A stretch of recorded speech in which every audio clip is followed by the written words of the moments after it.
Hey everyone, welcome back to our channel. Today I'm going to show you how to zoom in, zoom out with the Magnifier app into your Windows 11 in a very simple way. If you come over into your search option, I'm going to search for Magnifier.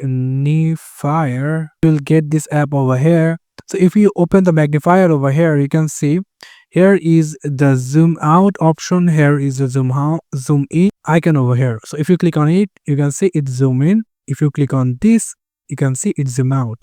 Also, you can control it with your keyboard. Just simply press the control and click the plus button. So you just need to, also you can control this with your keyboard. Just simply press the Windows key, click the plus button. You can see it's now zoom in. But if you click this minus button, it will get zoom out here like this.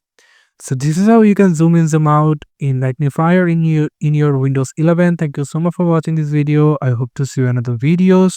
Till then, goodbye.